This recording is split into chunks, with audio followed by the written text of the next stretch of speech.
Oke, Bagas Aditya Pratama, Hadir, Bu. Bintang, Hadir, Bu. Devin, Dimas, Hadir, Bu. Irfan, Hadir, Bu. Khalid, Khalid ada, Hadir, Bu. Raihan, Hadir, Bu. Rizik, Hadir. Hadir, Bu. Reynaldi Bagas, Hadir, Bu. Usama, Hadir, Bu. Rifano, Hadir, Bu. Alfi,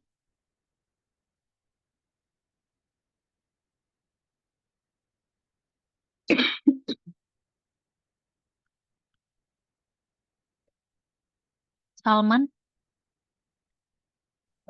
Hadir,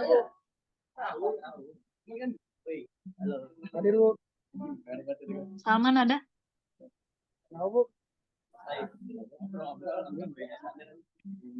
pakai Zoom sendiri Salman. Dari foto, Bu, apa saya? Saya lagi di luar. Salah, di kampus juga ada wifi kok. Bukan, Bu, bukan. Jangan. Foto itu yang. Syahroni, Hadir, Bu. Chandra Andrew Thomas, Hadir, Bu. Asep, Hadir, Bu. Nur Rohim, Hadir, Bu. Ganis, Hadir, Bu. Oke, minggu lalu itu praktikum udah sampai mana?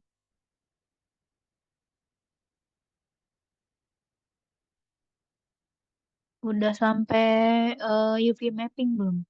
Teksturnya. Oke. Kemarin bikin objek apa kalau boleh tahu? Atau ada yang mau nunjukin hasilnya gimana? Saya pengen lihat.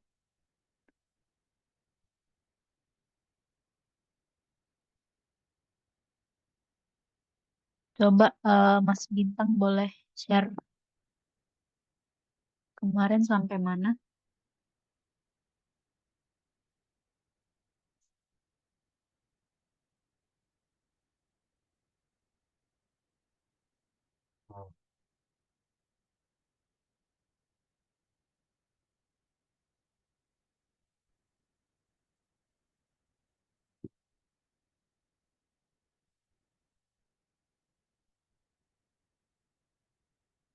Mas Bintang ada?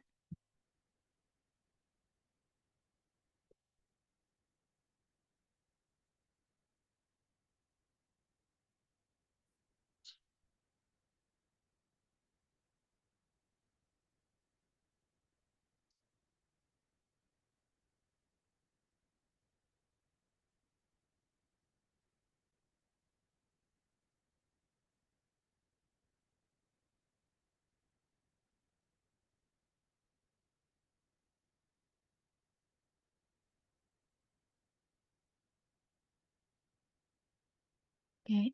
Kalau gitu kita lanjut aja ke eh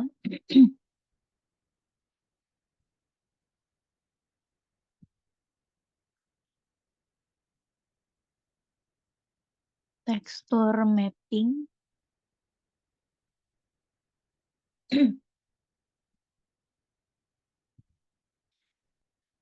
Jadi tekstur map atau tekstur mapping itu adalah bagian terakhir kalau di puzzle itu diibaratkan bagian terakhir yang tidak bisa dilewatkan sebelum nanti lanjut ke rendering. Jadi texture mapping atau pemetaan tekstur itu berarti menerapkan gambar 2 dimensi ke permukaan objek 3 dimensi yang dikenal dengan UV mapping. Sehingga komputer dapat menghasilkan data tersebut pada objek selama rendering. Tekstur mapping ini adalah metode untuk menambahkan detail tekstur permukaan, bitmap atau raster image, atau warna ke dalam model grafis yang dihasilkan komputer atau 3D. Teknik ini diciptakan oleh Edwin Catmull pada tahun 1974. Sederhananya, tekstur mapping atau pemetaan tekstur itu seperti membungkus gambar di sekitar objek untuk memetakan piksel tekstur ke permukaan 3D. Nah, misalnya di sini objek terus ditambah dengan apa gambar 2 dimensi sehingga membuat sebuah tekstur di objek tersebut.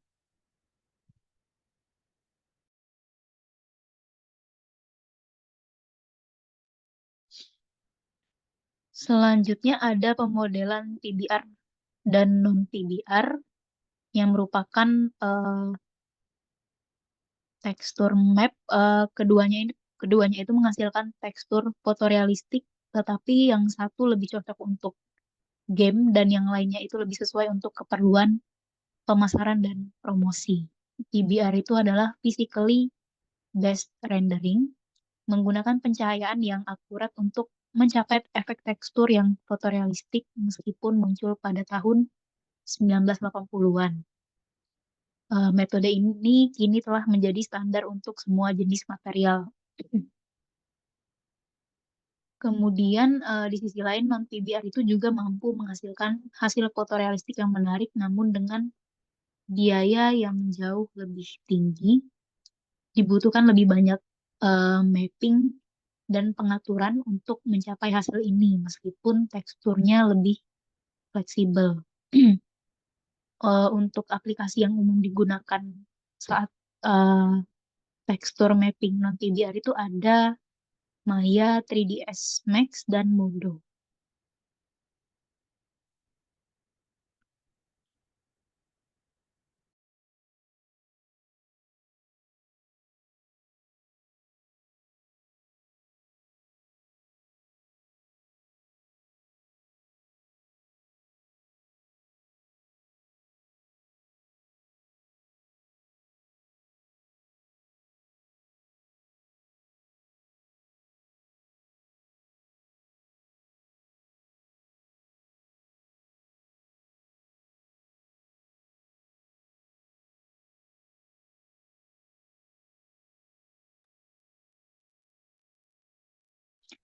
Eh, di tekstur map PBR ini dengan hanya memiliki gambar 2 dimensi untuk ditempatkan pada model 3D tidak cukup untuk menghasilkan hasil yang diinginkan. Kita perlu menggunakan beberapa tekstur map yang menyesuaikan berbagai opsi sehingga model yang kita buat itu tampak lebih kaya dan halus. Setiap map atau peta berfungsi untuk menghasilkan efek yang berbeda. Jadi ada eh, beberapa macam tekstur map itu yang ini secara keseluruhan dari PBR dan non PBR. Ada yang base color, ambient occlusion, normal, roughness, metal, height, specular, opacity, refraction, self illumination, bump, dan reflection. Terus di sini ada yang PBR dulu, uh, base color atau albedo. Salah satu eh, peta paling dasar yang digunakan dalam model karena menentukan warna dasar tanpa bayangan atau kilauan. Bisa berupa gambar pola datar yang ingin diterapkan pada objek atau hanya warna tunggal. Selain itu, peta ini sering digunakan untuk memantulkan cahaya, terutama pada tekstur logam. Kemudian ada EO, ambient occlusion, efek yang berlawanan dengan peta albedo. Mesin PBR seringkali menggabungkan peta EO dengan albedo untuk mengatur interaksi cahaya dengan objek. Peta ini meningkatkan realisme objek dengan mensimulasikan bayangan lingkungan sehingga menghasilkan bayangan yang lebih lembut dan realistis, terutama dalam pencahayaan redup. Jadi di sini misalnya yang black dan gray yang di sini sebelum ada warna itu black dan gray itu menunjukkan daerah yang diarsir dan putih itu daerah yang paling terang. Kemudian peta normal atau normal map menggunakan nilai RGB, merah, hijau, dan biru untuk membuat tekstur seperti tonjolan atau celah pada model, sehingga menambahkan kedalaman pada jaring poligon. Nilai RGB ini mengatur sumbu X, Y, Z yang memastikan presisi lebih baik, namun peta ini hanya memanipulasi cahaya untuk memberikan kesan tekstur tanpa mengubah geometri objek. Selanjutnya, tekstur map roughness or glossiness atau kasar atau yang berkilauan. Peta ini menunjukkan seberapa halus model berdasarkan pantulan cahaya. Setiap objek memiliki tingkat kekasaran yang berbeda, misalnya cahaya pada kaca dan karet tidak menyebar dengan cara yang sama. Jadi yang di kaca itu lebih eh, terlihat halus dibanding kalau di karet. Nilai kekasaran yang lebih rendah akan memantulkan cahaya lebih terang, sedangkan nilai penuh akan menyebarkan cahaya dan tampak lebih redup. Nah, black dan gray ini menunjukkan roughness yang maksimum, kemudian yang putih menunjukkan permukaan halus. Lalu ada metallite. Eh, Peta ini menunjukkan apakah objek berbahan logam atau bukan, di mana logam memantulkan cahaya secara berbeda. Untuk realisme, peta ini biasanya menggunakan nilai hitam dan putih. Hitam mewakili bagian yang menggunakan warna dari peta albedo, sedangkan putih itu menunjukkan kecerahan dan pantulan. Meskipun sangat bernilai, keterkaitan peta metallite dan peta albedo itu bisa membatasi penggunaannya.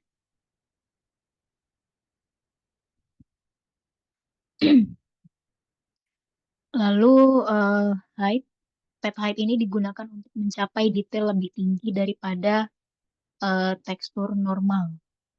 Peta ini memberikan detail halus yang terlihat sama baiknya dari berbagai sudut dan pencahayaan. Namun peta height dianggap memerlukan banyak sumber daya karena bukannya hanya mensimulasikan tonjolan, peta ini benar-benar mengubah geometri model. Menambahkan detail kecil mungkin terasa sepele, tetapi peta height meningkatkan jumlah poligon yang memperlambat waktu rendering dan hanya digunakan dalam game yang berkualitas tinggi.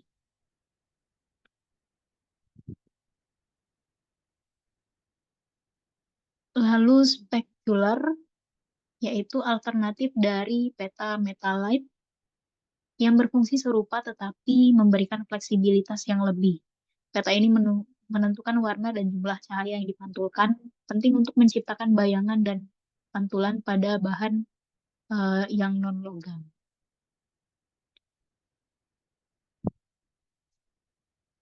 Terus opacity atau opasitas.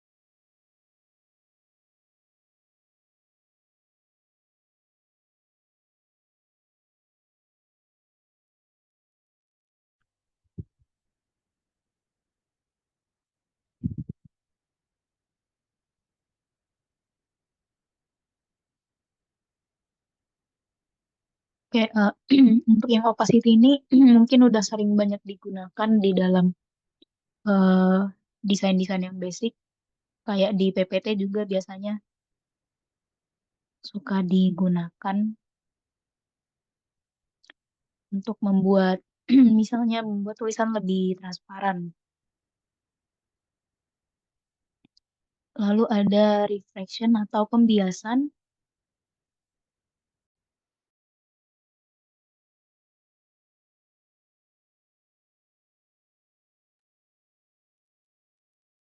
Material objek mempengaruhi refleksi cahaya yang berdampak pada tampilan realistik objek. Cahaya membelok saat melewati gas atau cairan disebut pembiasan yang membuat objek tampak terdistorsi saat dilihat melalui objek transparan.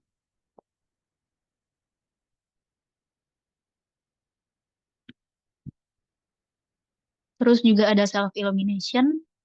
Selain memantulkan cahaya dari luar, objek juga dapat memancarkan cahaya agar terlihat di area gelap. Contohnya itu seperti yang di lampu. Jadi self-illumination ini biasanya digunakan untuk membuat efek cahaya pada tombol LED atau bangunan yang menyerupai peta albedo tetapi khusus untuk sumber cahaya. Lalu non-PBR texture map itu ada diffuse yang mirip dengan peta albedo, tetapi selain menentukan warna dasar objek, peta ini juga digunakan eh, oleh software untuk mewarnai cahaya yang dipantulkan. Kemudian peta diffuse itu tidak dibuat dengan pencahayaan datar, melainkan menggunakan informasi bayangan untuk mewarnai objek sekitarnya. Lalu ada BAM, mirip dengan peta PBR normal, namun lebih sederhana dan lebih hemat sumber daya. Berbeda dengan peta biasanya yang menggunakan RGB untuk menentukan 3 dimensi ruang, peta BAM atau tonjolan itu menggunakan skala abu-abu atau grayscale yang bekerja dari atas ke bawah, di mana warna hitam itu menunjukkan titik paling rendah dan putih itu titik paling tinggi. Namun kekurangannya, akurasinya yang rendah pada objek melengkung membuat ujung-ujungnya tampak bergelombang, sehingga peta ini lebih cocok untuk permukaan datar dan sering digantikan oleh peta normal.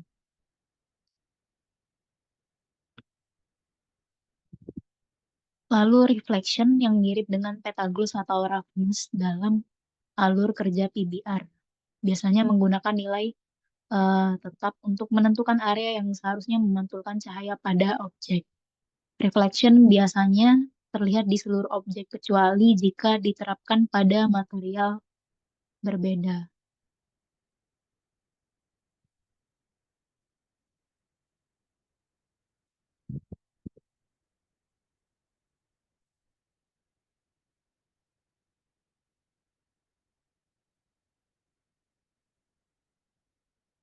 Lalu ke render. Render 3D ini adalah proses pembuatan gambar 2 dimensi fotorealistik dari model 3D.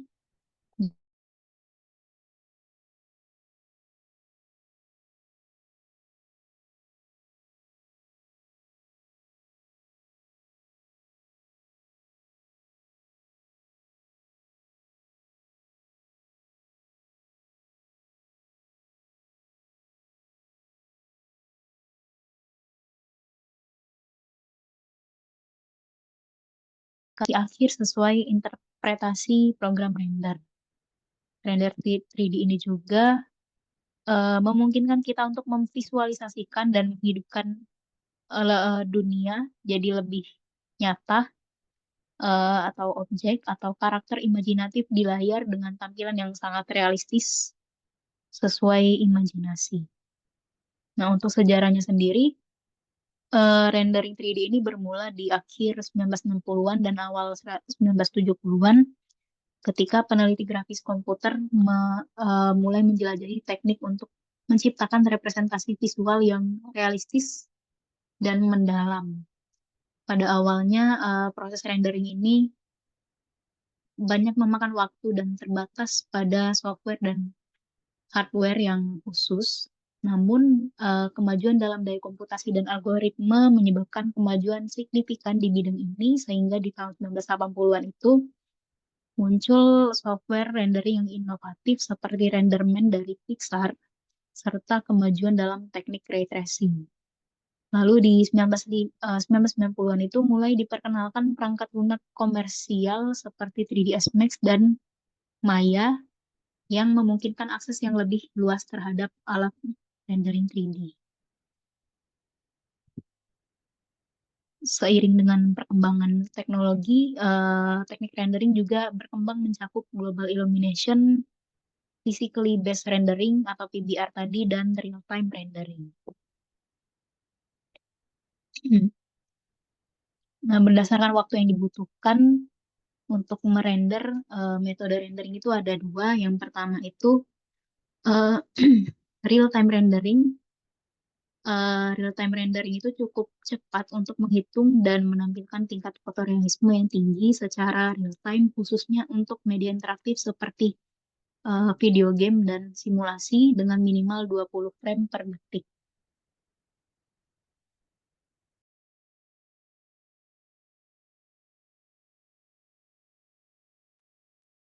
Lalu non-real-time rendering, em, media non-interaktif seperti film, serial animasi, atau animasi pendek dapat memiliki detail yang jauh lebih tinggi dan karenanya memerlukan waktu lebih lama untuk di-render karena banyak eh, detail yang harus diperhatikan. Proses merender setiap frame bisa memakan waktu dari beberapa detik hingga beberapa hari tergantung pada tingkat kompleksitas dari adegannya. Menampilkan frame-frame ini secara berurutan pada kecepatan yang tepat akan menciptakan ilusi gerakan di mata penonton.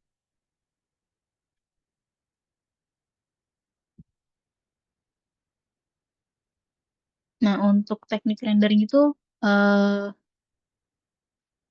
ada scanline yang merender gambar berdasarkan poligon bukan pixel dan sangat berguna untuk rendering real time atau media interaktif. Jadi lebih cepat. Kemudian ada ray tracing yang mampu menghasilkan tingkat fotorealisme yang lebih tinggi meskipun mengorbankan kecepatan. Jadi dia lebih lama.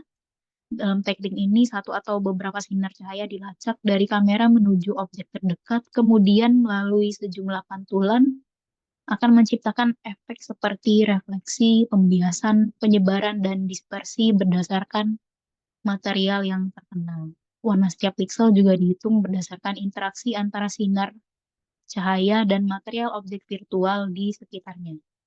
Ray tracing ini umumnya digunakan untuk aplikasi seperti gambar diam atau efek visual di mana kecepatan tidak menjadi faktor kritis. Lalu ada radiosity, teknik perhitungan independen kamera yang dilakukan secara permukaan demi permukaan yang memperhitungkan pencahayaan tidak langsung atau cahaya diffuse yang dipantulkan. Karena teknik ini tidak tergantung pada sudut pandang, perhitungannya menjadi lebih kompleks dan memerlukan waktu render yang lebih lama. Namun eh, dalam hal kualitas dan tingkat fotorealisme hasilnya itu sepadan dengan lamanya proses render. Oke, ada yang mau ditanyakan sejauh ini?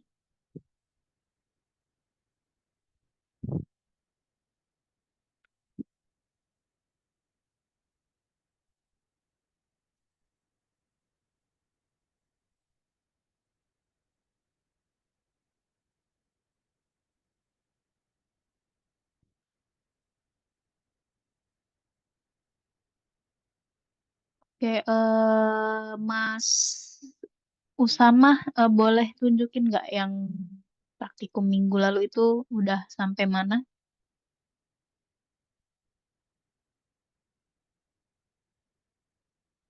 Usama ada? Iya, Bu. Ya, boleh tolong di-share. Yang kemarin itu Yang sampai kemarin mana aja? Iya, belum praktikum. belum ke save Bu, maksudnya yang sampai eksternal belum save nih, belum dibuat lagi gitu. Oke, oke. Kemarin itu terakhir bikin apa objeknya?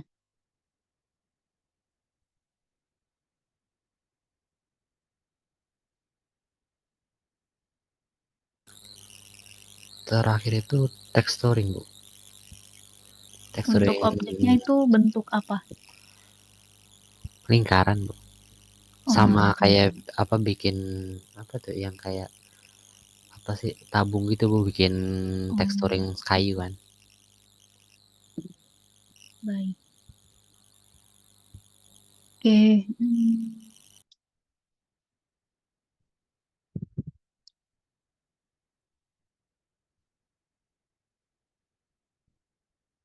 Oke, mungkin ada yang mau ditanyakan dulu.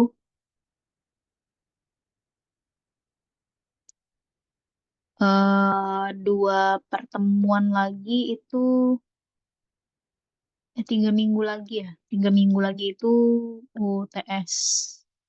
Nah, kalau UTS itu nanti eh, praktikum berdasarkan yang sudah teman-teman coba praktikumnya. Terus untuk waktu dan ininya apa yang mau dibikin itu nanti pas hari H aja. Saya masih diskusi sama Pak Dede. Oke, ada yang mau ditanyakan? Maaf Bu, kira-kira kalau pas UTS itu mau ngerjain tentang apa ya kira-kira aja biar saya ada persiapan. Sebenarnya itu ya itu praktikum yang dari awal kalian buat itu mungkin nanti objeknya diubah. Terus kurang lebih ya, ini eh, kasarnya aja dulu. Jadi kalau untuk spesifiknya belum didiskusikan, belum kami diskusikan lebih lebih lanjut. Jadi sesuai dengan apa yang sudah teman-teman lakukan praktikum kemarin, ada texturing, terus apa lighting juga kalau nggak salah ya. Tuh. Oke Bu, berarti texturing sama lighting dari sebuah objek gitu ya. Iya, pokoknya yang semua yang dari awal Ya, praktikum. siap Bu, siap. Berarti tekniknya aja ya Bu, objeknya Ya, tergantung nanti. objeknya mungkin nanti beda, tapi tekniknya yang dari awal dipelajari. Sama ini maaf, berarti nanti kalau misalnya minggu besok atau minggu depan praktek itu tambahin lagi kan maksudnya Iya, tambah untuk lagi materi sampai praktikum. terakhir pertemuan 7. Nanti kalian terapin lagi gitu untuk UTS.